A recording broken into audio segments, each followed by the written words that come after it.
আগের পার্টে তো দেখতেই পেলে মাম্মাম কিভাবে হাতে করে দিল। আর এই পার্টে তোমাদের সাথে শেয়ার করতে আসলাম সরস্বতী পুজোর দিনটা আমরা কিভাবে কাটিয়েছিলাম। পুজো টুজো দেওয়ার পরে কিন্তু বাড়ি এসে প্রথমে ব্রেকফাস্ট সেরে ফেললাম। তারপরে চলে আসলাম মামামকে শাড়ি পরানোর জন্য। আর এই মুহূর্তটা কিন্তু খুবই স্পেশাল একটা মুহূর্ত। আমরাও কিন্তু ছোটোবেলায় আমাদের মায়েদের শাড়ি আমাদের মারা কিন্তু এইভাবেই সুন্দরভাবে পরিয়ে দিত। তো আমার মামাম যেহেতু এবছর মামামের 3 বছর হচ্ছে সরস্বতী পুজোর, তো এই নিয়ে কিন্তু মাম্মাম 3 বছর সরস্বতী পুজোর শাড়ি পরলো। যাই হোক, বাচ্চাদের শাড়ি পরানোটা একটু টাফ ব্যাপার, তো অনেক কষ্টে তাকে শাড়িটা পরিয়েছি। তো ফাইনাল লুক এটা ছিল। আর দেখো ওর দুখানা ঝুঁটিতে কিন্তু এই গাছের গাঁদা ফুলগুলো দিয়ে দিয়েছিলাম, কোনো ফুল ছিল না বলে। যাই হোক, ওর আজকে সরস্বতী পুজোর লুকটা কেমন লাগছে অবশ্যই জানিও। এই বছর কিন্তু মাম্মাম হলুদ আর লালের মধ্যে শাড়ি পরেছিল, গেল বছরে কিন্তু সাদা লালে পরেছিল। তো দেখো শাড়ি পরে সে যেন হাঁটতেই পারছে না, এরকম একটা ব্যাপার।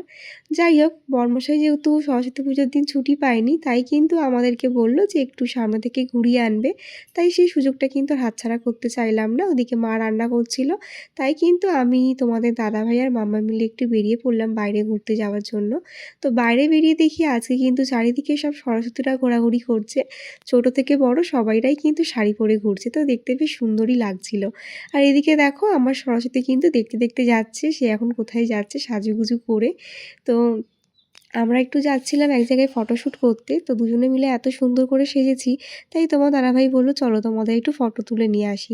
তবে একটু দেরি হয়ে গেছিলো, যেহেতু পুজো দিতে সব কাজ সারতে একটু লেট হয়ে গেল, এদিকে আবার তোমার দাদাভাই কাজেও যাবে, তাই কিন্তু একদম শর্ট টাইম নিয়ে চলে আসলাম আমরা আমাদের বাড়ির কাছের একটা পার্কে।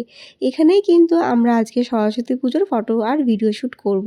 তবে জানো তো, আমার বর মশাইকে আমি কোনোভাবেই কোনোদিন সরস্বতী পুজোতে পাঞ্জাবি পরাতে পারিনি। যাই হোক, সে পরেনি তো কি হয়েছে, আমি কিন্তু শাড়ি পরে আজকে ফটোশ্যুট করতে চলেই আসলাম। আজকে কিন্তু আমি আর লাল হলুদে কোনো শাড়ি পরিনি, সবাই তো লাল হলুদ পরছে। আমি কিন্তু সবাই যেটা পরে তার উল্টোটা আমি করি। তাই দেখো আমি কিন্তু আজকে সাদা লালের মধ্যে শাড়িটা পরেছিলাম। তো আমাকে আজকে সরস্বতী পুজোর লুকে কেমন লাগছে অবশ্যই জানিও। আজ ছিল বাইরে প্রচণ্ড রোদের তাপ, তাই কিন্তু এখানে আর বেশিক্ষণ দাঁড়ালাম না। কিছু ফটো ভিডিও নেওয়ার পরে কিন্তু বেরিয়ে পড়লাম বাড়ি যাওয়ার জন্য, কারণ তোমার দাদাভাই আবার বাড়ি গিয়ে ডিউটি যাবে। তো দেখো এখানে মা মেয়ে দুজনের একটু ভিডিও শ্যুট করে নিচ্ছিল তোমাদের দাদাভাই। তো মা মেয়েকে কেমন লাগছে অবশ্যই জানিও। এই হচ্ছে আমার মাম্মাম, তার আজকে স্পেশাল লুক। তো যেহেতু ব্লাউজটা একটু বড় হয়ে গেছিলো, তাই কিন্তু শাড়িটাও একটু পরতে প্রবলেম হয়ে গেছিলো। যাই হোক, কোনো রকমে তো পরিয়েছিলাম। তবে ওর কিন্তু বেশ ভালো ভালোই ফটো উঠেছে। তো তোমরা জানিও আমার মাম্মামকে সরস্বতী পুজোর লুকে কেমন লাগলো তোমাদের। তো ওর পাপার সাথেও কিছু ফটো তুলে দিলাম।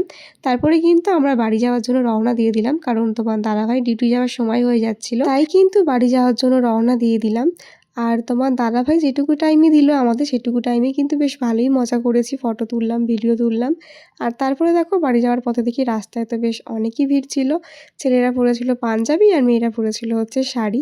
তো সেসব দেখে কিন্তু ফেলে আসা দিনগুলোর কথা খুব মনে পড়ে যাচ্ছিল, যখন আমরা এরকম সেজেগুজে স্কুলে যেতাম, কিংবা তোমার দাদাভাইয়ের সাথে ঘুরতে বেরাতাম। যদিও তোমার দাদাভাইয়ের সাথে সরস্বতী পুজো নিয়ে সেরকম একটা কোনো আমাদের স্মৃতি নেই। যাই হোক, তারপরে কিন্তু চলে আসলাম একটা কেকের দোকানে। তোমার দাদাভাই বলল এখান থেকে একটা প্যাটিস নিয়ে নাও। তো প্যাটিস নিতে এসে দেখি প্যাটিস সেরকম কিছু ছিল না, তাই কিন্তু একটা কেক নিয়ে বাড়ি চলে গেছিলাম। কেকটা তোমার দাদাভাই বললো যে সন্ধেবেলায় খেও, কারণ সন্ধেবেলায় তো আর কোথাও যাওয়া হবে না, বাড়িতেই থাকবো।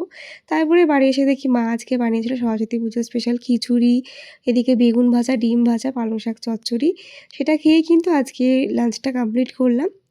শেষ পাতে ছিল হচ্ছে চাটনি। তোমরা আজকের দিনে কে কীভাবে কাটালে সরস্বতী পুজোর দিনটা অবশ্যই জানিও। আমার সরস্বতী পুজোর দিনটা কিন্তু এইভাবেই কেটেছিল। তাহলে চলো আজকের মতন টাটা, দেখা হচ্ছে নেক্সট ভিডিওতে।